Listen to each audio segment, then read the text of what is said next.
एक दफा का जिक्र है कि एक बादशाह अपनी प्यारी मलिका की मौत के दुख में बहुत गमगीन था। वो एक घने और पुरस्कार जंगल के बीचों बीच अफसुर्दा बैठा था। यह जंगल उसके महल से ज्यादा फासले पर न था, मगर बादशाह की आंखों पर गम का ऐसा पर्दा पड़ा हुआ था कि इसे होश ही न रहा कि वो कहाँ आ गया है। बेखबरी में वो एक खतरनाक और चालाक जादूगरनी की सरजमीन में दाखिल हो चुका था, जिसकी कहानियां सुनकर लोग लरज उठते थे। बहुत उम्दा। ये अब भी अपनी मलका को याद करता है। मेरे लिए ताकत हासिल करने का ये शानदार मौका है। जादूगरनी ने खुद को एक खूबसूरत दोशीजा में बदल लिया। पल भर में ही बादशाह उसके इश्क में मुब्तला हो गया। बादशाह ने फौरन उसे अपने महल ले जाने का फैसला किया और उसी दिन उससे शादी कर ली। लेकिन ये सौतेली माँ, जो कि असल में एक जादूगरनी थी, बादशाह के बच्चों पर मेहरबान न थी। वो उनसे शदीद नफरत करती थी और दिन रात बादशाह को उनके खिलाफ भड़काती रहती थी। उठ जाओ इस दुनिया में राजहंस की सूरत में और अपनी राह खुद चुनो। बदकिस्मती से बादशाह के 11 बेटे, जो उस वक्त बाग में मौजूद थे, जादू के असर से राजहंसों में तब्दील हो गए।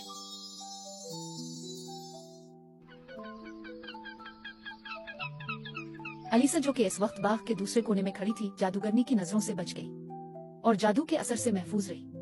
वो अपने भाइयों को हंस बनता देखकर बहुत बौखला गई।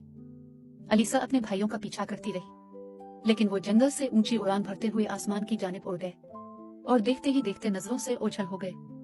अलीसा उनके नाम पुकारती रही और आवाजें देती रही, लेकिन सब बेसूद। अब अलीसा के पास अगर कुछ बाकी बचा था तो वो था हंसों का एक बार, लेकिन उसको उम्मीद थी कि इसके भाई एक दिन जरूर वापस आएंगे। चुनांचे वो वहां करीब ही एक गार में रहने लगी। दिन आए और गए और इसी तरह कई बरस गुजर गए, लेकिन अलीसा के भाई दोबारा ना लौटे, क्योंकि वो दूर दराज एक तालाब में रहने लगे थे। फिर यूं हुआ कि एक दिन शाम को अलीसा साहिल समंदर पर उदास खड़ी थी। अलीसा ने देखा कि कुछ हंस उड़ते हुए उसकी तरफ आ रहे थे और देखते ही देखते वो जमीन की तरफ परवाज करने लगे। जल्द ही हंस जमीन पर उतर आए। जैसे ही चांद की रोशनी उनके पैर पर पड़ी तो वो सब खूबसूरत नौजवान शहजादों में तब्दील हो गए। ये शहजादे कोई और नहीं बल्कि अलीसा के लाडले भाई थे। उन्होंने अपनी बहन को बताया कि किस तरह वो दिन के वक्त हंस और रात को चांद की रोशनी से अपनी असल शक्ल में वापस आ जाते हैं। 11 भाइयों ने अपनी इकलौती बहन को अपने साथ ले जाने का फैसला किया। रात भर उन्होंने बेद की छाल से एक जाल बुना। सुबह होते ही जब वो दोबारा राजहंस में तब्दील हो गए तो उन्होंने अपनी बहन को जाल में बिठाया और इसे फजाओं में उड़ा ले गए। सफर बेहद तवील और कठिन था और उन्हें हर सूरत शाम होने से पहले अपनी मंजिल तक पहुंचना था, लेकिन वो थके बगैर मुसलसल उड़ते रहे।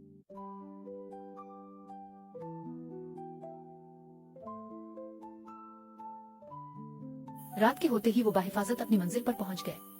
भाइयों ने अपनी बहन को तसल्ली दी कि इस जंगल में वो महफूज रहेगी। उन्होंने अलीसा से कहा कि वो स्टिंगिंग नेट से घिरे हुए एक गार में कयाम करे। चूंकि इन बूटियों के कांटेदार पत्तों को छूना मुश्किल और तकलीफ दे होता है, उनमें हल्का सा जहर भी होता है जो चुभने पर जलन और खारिश पैदा करता है। इसकी यही खासियत जंगली जानवरों और किसी भी नापसंदीदा शय को गार के करीब आने से रोके रखेगी। भाइयों ने वादा किया कि वो हर रात इससे यहीं आकर मुलाकात करेंगे। एक रात इस घने जंगल में अलीसा की मुलाकात एक परी से हुई। तुम अब भी अपने भाइयों को बचा सकती हो अगर तुम में हौसला और हिम्मत है, मगर इसके लिए तुम्हें स्टिंगिंग नेटल्स की कांटेदार जड़ी बूटियां चुननी होंगी, जो या तो तुम्हारे गार के बाहर उगती हैं या फिर कब्रिस्तानों में। इन बूटियों के कांटे तुम्हारे हाथों को जख्मी करेंगे, मगर जादू को तोड़ने का यही वाहिद तरीका है। तुम्हें इन कांटेदार बूटियों से अपने 11 भाइयों के लिए 11 कोट बुनने होंगे और वो कोट उनके परों पर पहनाने होंगे। लेकिन याद रहे, इस दौरान तुम्हें किसी से एक लफ्ज भी नहीं बोलना होगा, वरना तुम्हारे भाई हमेशा के लिए मर जाएंगे। अलीसा ने ठीक वैसा ही किया जैसा कि परी ने इसे बताया था। उसने अपने गार के बाहर से कांटेदार जड़ी बूटियां इकट्ठी की, उन्हें अपने हाथों से कुचला और इस अमल में इसकी उंगलियां जख्मी हो गईं। मगर उसने हिम्मत नहीं हारी। उसने इन बूटियों से धागा तैयार किया और फिर इस धागे से कपड़ा बनाना शुरू किया। जल्द ही इसने कोट के लिए कपड़ा तैयार कर लिया और इंतहाई मेहनत और मोहब्बत से अपने भाइयों के लिए नफीस और खूबसूरत कोट बनाने लगी। एक दिन दोपहर के वक्त एक शहजादा शिकार की गरज से इस जंगल में आया। वहां उसकी नजर एक खूबसूरत और तंदुरुस्त हिरन पर पड़ी। उसने फौरन अपना तीर कमान में जोड़कर निशाना बांधा, मगर जैसे ही हिरन की नजर शहजादे पर पड़ी वो वहां से भाग निकला।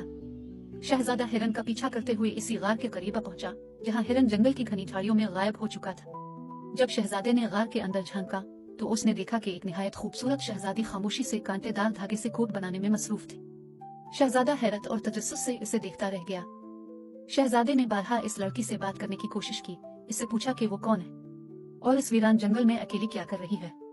मगर हर सवाल के जवाब में लड़की चुपचाप अपने कोट बनाने में मसरूफ रही और एक लफ्ज भी न कहा। शहजादा इसकी खामोशी पर और भी हैरान हुआ, मगर उसके हुस्न और मासूमियत ने शहजादे का दिल मोह लिया। बिलाखिर शहजादे ने उसे अपने साथ घोड़े पर बिठाया। वो खामोशी से उसके पीछे बैठी रही और यूं वो दोनों जंगल से निकलकर महल की तरफ रवाना हो गए। महल पहुंचने के बाद अलीसा को एक आलीशान कमरा दिया गया, जहां इसे हर सहूलत मुयस्सर थी, मगर उसके लिए सबसे अहम इसके कोट थे, जिन्हें वो खामोशी से दिन रात बनाती रही, अपने भाइयों को बचाने की लगन में मगन। इस दौरान शहजादे की तवज्जो भी इस पर बढ़ने लगी थी, मगर अलीसा की खामोशी और मेहनत ने इसे मजीद पुरस्कार बना दिया। एक दिन शहजादे से मिलने के बहाने एक बूढ़ी औरत महल में आई, जो असल में वही जादूगरनी थी जो कि इनकी सौतेली माँ थी। हुजूर, इस लड़की की खामोशी और खूबसूरती से आप धोखा न खाएं। अभी वो कमरे में बैठी कांटेदार बोटियों के कोट सी रही है। ये चुड़ैल होने के अलावा और कौन कर सकता है? बेशक आपको मेरे पर अभी यकीन नहीं है, लेकिन वक्त साबित कर देगा कि यही सच है। जब अलीसा अपना 7वां कोट तैयार कर रही थी तो अचानक इसके पास तमाम कांटेदार बोटियां खत्म हो गई।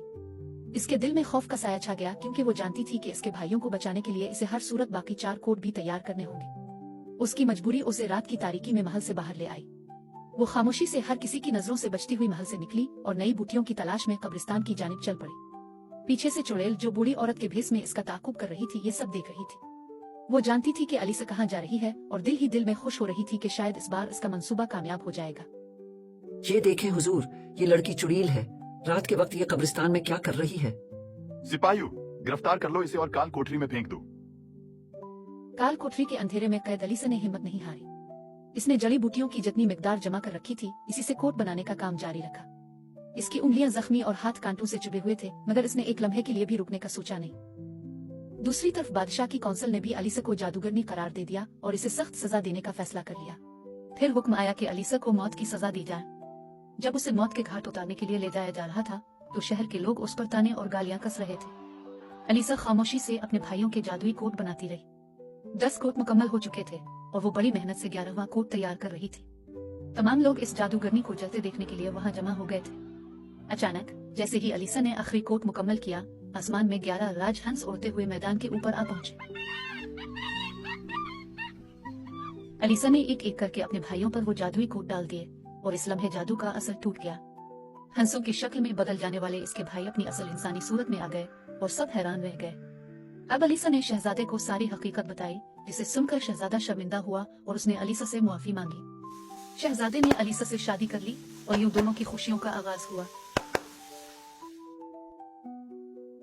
उधर चुड़ैल, जिसे मालूम हो गया था कि शहजादा अब इससे बदला लेने आएगा, हमेशा के लिए वहां से गायब हो गई और फिर